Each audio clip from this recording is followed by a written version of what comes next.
Enero 2026 habang hindi pa tuluyang nawawala ang diwa ng bagong taon, isang balita ang yumanig sa pandaigdigang industriya ng semiconductor. Ang unang nagulat ng nakakagulat na balitang hindi nakakarating sa China, ang mga mahahalagang materyales mula sa Japan ay ang media mula sa South Korea at Hong Kong. Hindi lamang ito simpleng pagkaantala sa lohistika o usap-usapan lamang. Ito ay isang napakaseryosong sitwasyon kung saan ang pinakamalaking tagagawa ng semiconductor sa China ay malapit ng mapilitang itigil ang kanilang operasyon. Ang mga kumpanyang nasa puso ng paggawa ng memorya ay nakaranas ng matinding dagok at ang buong industriya ng high-tech ng China ay halos natigilan. Ang kaguluhang ito ay hindi isang aksidente lamang. Ito ay isang malakas na mensaheng pansiguridad na maingat na kinalkula at binalak ng gobyerno ng Japan. Ang pinagmulan ng lahat ay ang matigas na paninindigan ng China sa harap ng malakas na pangamba ng Japan na ang isang krisis sa Taiwan ay maaaring maging krisis din para sa Japan. Bilang ganti naglunsad ang China ng mga hakbang na madaling mapansin tulad ng paghihigpit sa paglalakbay patungo sa Japan at pagpapatigil sa pag-aangkat ng mga produktong pandagat. Ngunit hindi tulad ng dati hindi nag-ingay ang gobyerno ng Japan. Sa halip tahimik at dahan-dahan nilang tinutukan ang pinakamahalagang kahinaan ng dambuhalang pabrika ng high-tech. Ang kahinaang iyon ay ang photoresist, isang mahiwagang likido na absolutong kailangan sa paggawa ng semiconductor. Kung ihahambing sa pang-araw-araw na buhay ang paggawa ng semiconductor, ay isang nakakapagod na proseso na parang pag-imprenta ng napakadetalyadong circuit sa antas ng mikroskopyo. Musika upang makagawa ng mga pinakabagong smartphone at AI chip, talagang kailangan ng espesyal na ahente para sa pag-develop na ito na tinatawag na photoresist. Sa larangang ito ng photoresist, nangingibabaw ang mga kumpanyang Hapon na may hawak na mahigit 90% ng pandaigdigang merkado. Lalo na sa mga pinakaabanteng produkto, halos 100% ang kanilang market share. Kung hindi papayag ang Japan, titigil ang produksyon ng semiconductor sa buong mundo. Maaari itong ihambing sa isang sitwasyon kung saan ang lahat ng mamahaling restaurant sa buong mundo ay nakadepende sa isang lihim na sangkap na gawa lamang sa isang partikular na nayon. Gaano man kaganda ang kagamitan sa kusina, kung walang sangkap na iyon, hindi sila makakagawa kahit isang plato ng kanilang sikat na putahe. Ang mas nakakapagpahirap pa para sa China ay ang katotohanan ang photoresist tulad ng sariwang produkto ay hindi maaring itago ng matagal. Kahit na itago sa malamig na lugar, bumababa ang kalidad nito sa loob lamang ng ilang buwan, kaya pisikal na imposible para sa China na mag-imbak ng malaking dami nito. Kung titigil ang supply sa loob ng wala pang kalahating taon ng industriya ng high-tech ng China ay tuluyang tatahimik dahil sa kakulangan ng materyales. Sadyang hindi ginamit ng gobyerno ng Japan ang salitang sanctions. Sa halip na nindigan sila sa isang praktikal na tugon na nagsasabing maingat lamang nilang isinasagawa ang mga pamamaraan. Sa halip na makipagsigawan ng bagong estratehiya na pinili ng Japan noong 2026 ay ang patayin ng kuryente ng infrastruktura ng kalaban nang hindi man lang ito namamalayan. Bakit hindi magawa ng ibang bansa sa mundo ang photoresist na ito? Ito ay dahil para itong isang obra maestra na nilikha ng mga bihasang craftsmen batay sa isang lihim na recipe na ipinasa sa loob ng daan-daang taon. Kung iisipin mo ang isang lokal na panaderya, mas maiintindihan mo kung gaano ka-espesyal ang teknolohiyang ito. Kahit sino ay maaaring magluto ng tinapay kung bibili sila ng pinakabagong oven, ngunit hindi nila makokopya ang perpektong tekstura at bango na kayang gawin ng isang master baker. Ang pagkakaibang iyon ang nagdaragdag ng halaga, isang bagay na tanging mga dekada ng naipong datos at karanasan ng mga craftsman lamang ang makakapagbigay. Ang mga tagagawa sa South Korea at sa kanluran ay nakakagawa ng mga katulad na produkto, ngunit hindi ito sapat ang kalidad para paganahin ang mga pinakaabanteng chip. Upang masapatan ang mga hinihingi ng mga pinakabagong AI at susunod na henerasyon ng mga smartphone, kailangan ng lihim na materyales ng Japan.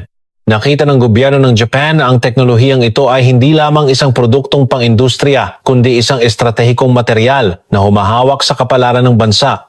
Namuhunan sila ng napakalaking halaga, humigit kumulang 900 bilyong yen upang epektibong ilagay ang mga mahalagang kumpanyang ito sa ilalim ng pamamahala ng Estado. At ngayon tahimik na inilapag ng Japan ang pinakamalakas nitong baraha sa lamesa ng diplomasya. Ang mga planta ng paggawa sa China na nawalan ng supply ng materyales ay nasa gitna ngayon ng isang walang katapusang bangungot. Ang mga dambuhalang pabrika na dapat ay gumagana 24,7365 araw sa isang taon ay isa-isang nagsitigil sa operasyon. Kung hindi darating ang materyales sa mga pinakaabanting kagamitan na nagkakahalaga ng daan-daang bilyong yen, ay magiging mga dambuhalang kahon na bakal lamang. Ang bawat araw na nakatigil ang pabrika ay nangangahulugan ng malaking pagkalugi na higit sa 1 bilyong yen. Ang mas nagpapalala pa sa sitwasyon ay ang sabay-sabay na pag-uwi ng mga bihasang inhinyerong Hapon na nakadestino doon. Ito ay nangangahulugan na kahit may mga mamahaling kagamitan, wala nang marunong gumamit nito at musika, kung masira man, wala nang makakapag-ayos. Ang roadmap ng China para sa susunod na henerasyon ng teknolohiya tulad ng 3 nanometer ay naging abo na. Tinatayang ang pagkalugi sa ekonomiya dahil sa paghinto na ito ay aabot sa tinang hanggang 10 trilyong yen taon-taon. Dahil sa desperasyon, tinakot ng China ang Japan sa pamamagitan ng pagbabantang ititigil ang pag-export ng rare earths bilang ganti. Gayunpaman, natutunan na ng Japan ang leksyon ito. 19 taon na ang nakalipas at nakapaghanda na upang hindi umasa sa iisang supplier. Ang estratehiya ng Japan ay simple: kung hindi magbebenta ang isang supermarket, bibili sila sa ibang partner. Dahil sa matagal na nilang pinaghandaan na pag-diversify ng kanilang supply chain, hindi na epektibo ang pag-atake ng China gamit ang rare earths. Sa katunayan ng katotohanan na mas malalim na nakadepende ngayon ang China sa mga high-tech na materyales ng Japan ay naging malinaw. Ang takot na kung tunay na magagalit ang Japan ang kanilang ipinagmamalaking industriya ng high-tech ay ganap na titigil ay kumalat na. Ang pagharap sa kanila sa realidad na ito na walang matatakasan ng bagong paraan ng Japan para manakot ng hindi gumagamit ng dahas. Sa mahinahon at malupit na desisyon ng Japan ng mga bansa sa buong mundo ay nagpakita ng pagkamangha at hindi maitagong paggalang. Lalo na't interesante ang reaksyon ng South Korea. Sila ang pinakanakakaunawa sa tahimik na galit ng Japan. Dahil naranasan na nila ang katulad ng mga hakbang sa pagkontrol sa pag-export mula sa Japan noon, alam na alam nila kung gaano ito kasindak-sindak. Sa internet sa South Korea may mga boses pangang sumuporta sa matatag na diplomasya ng Japan at pinigilan ang emosyonal na pagtutol. Hindi na nagpapaapekto sa ingay mula sa labas. Ang dating malakas na dangal ng Japan ay tiyak na nagbabalik na. Ang lubos na hinahangaan ng mga kanluran ng bansa kabilang ang Amerika ay ang napaka-mature na pagtugon ng Japan. Hindi kailanman sumigaw ang gobyerno ng Japan ng sanctions. Mahinahon nilang isinagawa ang mga administratibong pamamaraan. Hanggang sa huli pinanindigan nila ang kanilang posisyon na maingat lamang nilang sinusuri ang lahat sa loob ng mga umiiral na patakaran. Ito ay masasabing sumasalamin sa tradisyonal na kagandahang asal ng Japan, ang pagpapanatili ng mabuting pakikitungo sa kapitbahay, ngunit tahimik na isinasara ang pinto sa mga hindi makatwirang kahilingan. Ang sumusuporta sa matibay na estratehiyang ito ay ang mga negosyong Hapon na walang sawang pinipino ang kanilang teknolohiya. Isang kumpanya ang nag-aral ng tila simpleng teknolohiya sa pagproseso ng goma sa loob ng mahigit 60 taon at ngayon ay nangunguna sa buong mundo. Isa pang kumpanya ang nag-ingat sa isang lihim na formula bilang isang teknolohiyang hindi maaaring ilabas na nagmula pa sa panahon bago ang giyera. Ang kanilang lakas ay nagmumula sa isang pilosopiyang salungat sa uso ngayon na time, performance at kita. Naglalaan sila ng 10-20 taon hanggang sa makamit ang resulta, buong pusong lumilikha ng tunay na kalidad. Ang kultura ng pagpapasa ng teknolohiya sa paglipas ng panahon tulad ng paggawa ng alak o miso ang kanilang pinakamalaking sandata na hindi mabibili ng pera ng ibang bansa. Gaano man kalaking pera ang ialok ng China o ibang bansa, hindi nila mabibili ang naipong panahon na iyon. Alam na alam ng gobyerno ng Japan na may mga kritisismong nagsasabing hindi dapat gamitin ang teknolohiya bilang kasangkapan sa negosasyon. Ngunit kapag ang ating mapayapang pamumuhay at kaligtasan ng ating mga anak ay nanganganib, iba na ang usapan. Ang paggamit ng pinakamahusay na teknolohiyang mayroon tayo para protektahan ang ating sarili ay isang lehitimong karapatan ng isang nagsasariling bansa. Musika. Ang kaso ng photoresist ay isa lamang sa napakaraming baraha na hawak ng Japan. Marami pang mahiwagang materyales ng Japan na inaasam-asam ng buong mundo. Ang dating superpower sa pagmamanupaktura ay nag-evolve na ngayon bilang isang bansang nagpoprotekta sa kapayapaan sa pamamagitan ng teknolohiya. Ang Japan na tahimik ngunit mas malalim na naghasa ng kanyang mga kuko ay sa wakas ay nagsalita na gamit ang pinakamatibay na panangga na teknolohiya, buong pagmamalaki nating kinakatok ang pinto ng isang bagong panahon. Ang kwentong ito ay hindi lamang tungkol sa isang material na pang-industriya. Ito ay isang talaan kung paano binago ng determinasyon ng Japan ang mundo. Ngayon tingnan natin ang mas malapitan ng pagkakagulo sa panig ng China. Sa high-tech na espesyal na zona ng Beijing, ang mga emergency meetings sa pagitan ng mga opisyal ng gobyerno at mga pinuno ng kumpanya ay nagpatuloy hanggang hating gabi. Walang sinuman ang makapagbigay ng malinaw na solusyon sa mga hinaing mula sa field na mauubos na ang kanilang inventaryo sa loob ng 3 buwan. Ang pinakakinatatakutan nila ay hindi lamang ang paghinto ng mga pabrika kundi ang pagbilis ng pag-iwas ng mundo sa China. Walang tagagawa ang magtitiwala sa paggawa ng kanilang pinakabagong chip sa isang bansa kung saan hindi makukuha ang mga materyales. Tulad ng isang malaking domino effect, ang mga haligi na sumuporta sa paglago ng ekonomiya ng China ay isa-isang nababali. Nag-utos ang gobyerno ng China na pabilisin ang lokal na produksyon, ngunit hindi ito isang bagay na magagawa sa isang gabi. Sa isang mundo kung saan ang bawat 1 milyong bahagi ng 1 milimetro ay mahalaga, ang isang lihim na formula ang nagtatakda ng pagkapanalo, hindi ang malaking pondo. At ang datos ng lihim na formulang iyon ay nasa isip lamang ng mga craftsman ng Japan at sa mga server na hindi pwedeng pasukan. Isang teknolohikal na pagkubkob na mas nakakatakot kaysa sa pisikal na pag-atake ang isinasagawa. Ang teknolohikal na pagkubkob na ito ay walang kasamang nakikitang pagkawasak musika, kaya mahirap para sa internasyonal na komunidad na ituro ang kanilang kritisismo. Araw-araw iniulat ng media ng China na ito ay isang hindi makatarungang panliligalig ng Japan, ngunit ang kanilang mga boses ay walang saysay. Ito ay dahil hindi ipinagbawal ng Japan ang pag-export, hinigpitan lamang nila ang mga pamamaraan. Sa larangan ng mga international na patakaran, pinili ng Japan ang pinakamakatarungan musika at pinakaepektibong paraan ng pakikipaglaban. Ang tahimik na ganting salakay na ito ay malinaw na nagpakita sa mga mamumuhunan sa buong mundo kung nasaan ang panganib. Lumalaganap ang pag-unawa na kung gagalitin mo ang pundasyon ng Japan, kahit anong malaking kumpanya ay maaaring bumagsak sa isang iglap. Sa katunayan, ang mga pandaigdigang kumpanya na umaasa sa China ay nagsimulang isaalang-alang ang paglipat ng kanilang mga operasyon pabalik sa Japan. Ito mismo ang layunin ng gobyerno ng Japan, ang reshoring o pagbabalik ng industriya sa bansa upang labanan ang paghina ng lokal na industriya. Ang mga pabrika musika na dating lumipat sa ibang bansa para sa murang paggawa ay bumabalik na ngayon sa Japan para sa seguridad. Ang mga abandonadong pabrika sa mga probinsya at ang mga maliliit at katamtamang laking negosyo na tahimik na nag-ingat sa kanilang teknolohiya ay muling nabibigyan ng pansin. Ang hindi pa nagagawang suporta mula sa gobyerno ay hindi lamang isang tulong kundi isang pamumuhunan upang mapanatili ang mga maliliit at katamtamang laking negosyong ito. Musika nagsisimula ng mapagtanto ng mga mamamayan na ang pagprotekta sa teknolohiya ng Japan ay katumbas ng pagprotekta sa kalayaan ng Japan. Sa social media, lumawak ang suporta mula sa mga nakababatang henerasyon para sa matatag na paninindigan ng gobyerno na protektahan ang pambansang interes. Ang pagiging kalmado ngunit may kakayahang patigilin ng mundo kung kinakailangan ay nagbibigay ng lakas ng loob sa mga tao. Siyempre, mayroon pa ring malakas na opinyon sa loob ng bansa na ang paglala ng relasyon sa China ay negatibo para sa ekonomiya. Ngunit kung ipagpapatuloy natin ang panandaliang pag-asa, malaki ang babayaran natin sa hinaharap. Hindi nagbabago ang matatag na paninindigan ng gobyerno ng Japan na ang pagtitiis sa sakit na ito ngayon ay magliligtas sa Japan sa susunod na 100 taon. Sa likod ng mga salitang iyon ay ang malalim na determinasyon at paninindigan na hindi na muling yuyuko ang Japan sa ibang bansa. Ang mundo ngayon, habang nakatingin sa Japan, ay maaaring nagsisimula ng muling tanungin kung ano ang tunay na lakas.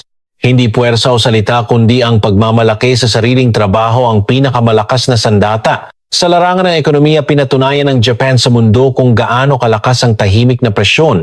Sa Shenzhen na tinaguriang Silicon Valley ng China, nagsimula na ang sunod-sunod na pagkalugi ng mga high-tech na kumpanya. Ang mga mahuhusay na inhinyero ay umaalis sa mga pabrika na walang materyales at naghahanap ng mga bagong oportunidad. Ang pagkawala ng mga talentong ito ay yumayanig sa pundasyon ng teknolohiyang binuo ng China sa loob ng mga dekada.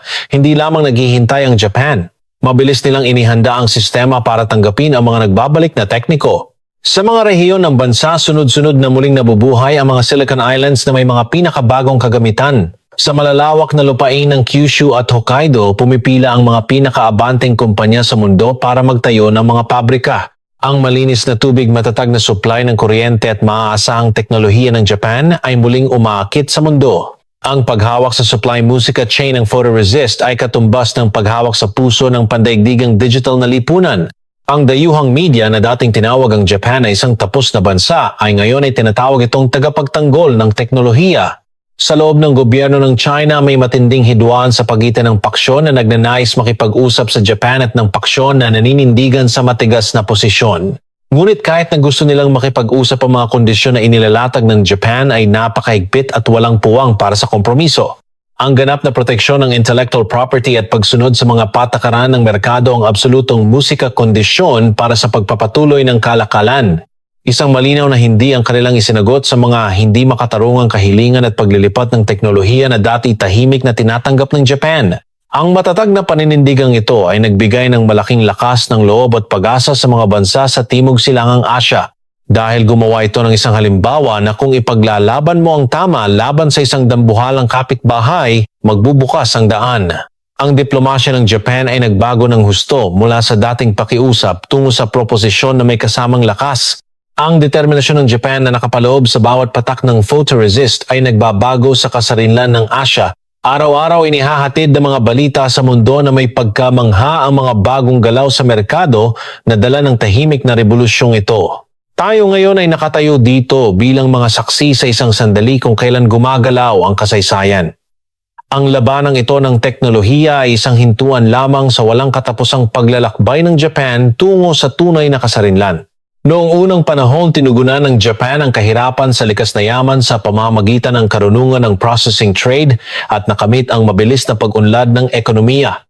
Ngayon, mas hinasa natin ang karunungang iyon at nasa posisyon tayong pamunuan ang mundo sa pamamagitan ng mga materyales. Gaano man kalaki ang subukang kopyahin ng China, hindi nila makokopya ang mga dekada ng naipong kabiguan at tagumpay.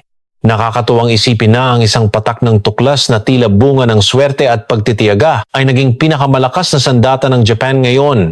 Sa mga planta ng mga matatandang tagagawa sa Japan, kahit ngayon ang mga craftsman ay nakatutok sa bahagyang pagbabago ng kulay ng likido. Mayroong isang larangan doon na tanging ang limang pandama at karanasan ng tao ang makakaabot isang bagay na hindi kayang matukoy ng mga computer. Ang pagsasanib ng analog na kasanayan ng craftsman at ng digital na pinakabagong teknolohiya ang tunay na anyo ng Japan na kinatatakutan ng ibang bansa. Sa panahong binibigyang diin ang kahalagahan ng seguridad sa ekonomiya na tukoy ng Japan sa sarili nitong paraan kung paano protektahan ang sarili. Tapos na ang panahon ng doje sa diplomacy o diplomasyang nakayuko kung saan sinasakripisyo ang pambansang interes dahil sa labis na pag-aalala sa sasabihin ng ibang bansa. Maging sa alyansa sa Amerika, pinalalakas ng Japan ang boses nito bilang isang pantay na kasosyo. Dahil may mga materyales na tanging Japan lamang ang makakagawa, hindi maaaring baliwalain ng mga kaalyado ang Japan. Ang pagbuo ng isang relasyon kung saan kailangan ng bawat isa ang isa't isa ang pinakamatatag na anyo ng seguridad. Sa halip na sumuko sa presyur ng ekonomiya ng China, ang piniling landas ng Japan ay ang pagpapataas ng sarili nitong halaga. Musika, ito ay isang patunay ng pambansang lakas na ang sinumang may hawak ng isang bagay na hindi kayang gayahin ng iba ay maaaring kontrolin ang kalaban ng hindi nakikipaglaban. Sa mga universidad at institusyon ng pananaliksik sa bansa, biglang dumami ang mga aplikante sa larangan ng agham at engineering dahil sa tagumpay na ito. Isang pag-asa na ang mga batang talento ay muling nakakahanap ng kinabukasan at pagmamalaki sa pagmamanupaktura ng Japan. Ang kaganapang ito noong 2026 musika ay maaaring maisulat sa mga aklat-aralin sa susunod na 100 taon bilang muling pagbangon ng Japan. Kapag ang desisyon ng politika at ang teknolohiya sa field ay nagkaisa ng mahigpit ganito kalakas ang Japan. Ang tahimik na tagumpay sa usapin ng photoresist ay isang ritual para muling matuklasan ng mga Hapon ang kanilang sariling lakas. Ang mga pabrika sa China na nawala ng supply ay ngayon ay naging isang disyerto ng teknolohiya na wala na ang dating sigla. Habang masigasig nilang isinisigaw ang lokal na produksyon, mas lalo lamang naging malupit at malinaw ang pader ng teknolohiya ng Japan. Hindi ginamit ng Japan ang puwersa para talunin ang kalaban. Sa halip nakuha nila ang kapayapaan sa pamamagitan ng pagpapatunay ng kanilang sariling halaga. Ang tahimik na tagumpay na ito ay magiging pundasyon para sa katatagan ng Asya sa mga darating na dekada. Ang kasanayan ng mga craftsman na iningatan ng mga matatandang negosyo sa Japan ay ngayon ay mas matalas pa kaysa sa pinakamalakas na sandatang nuklear para protektahan ang bansa. Hindi natin dapat kalimutan na ang pinakamataas na kalidad na ating hinahangad sa ating pang-araw-araw na trabaho ang siyang nagpapagalaw sa mundo. Ang nakapaloob sa bawat patak ng photoresist ay hindi lamang isang chemical kundi ang dangal at kaluluwa ng mga Hapon. Noong taglamig ng 2026, hawak ang pinakamatibay na panangga na teknolohiya, lumabas ang Japan sa gitna ng isang bagong panahon. Nang hindi nagagambala ng ingay mula sa labas, patuloy nating papandayain ang teknolohiyang ating pinaniniwalaan. Ang protektahan ng kapayapaan sa pamamagitan ng teknolohiya. Ito ang tamang landas na dapat tahakin ng Japan ang superpower sa pagmamanupaktura ng bagong panahon.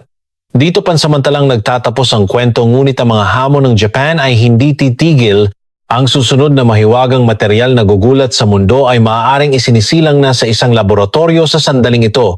Hanggat mayroon tayong pasensya at pagkamalikain, ang hinaharap ng Japan ay mananatiling maliwanag at nagniningning.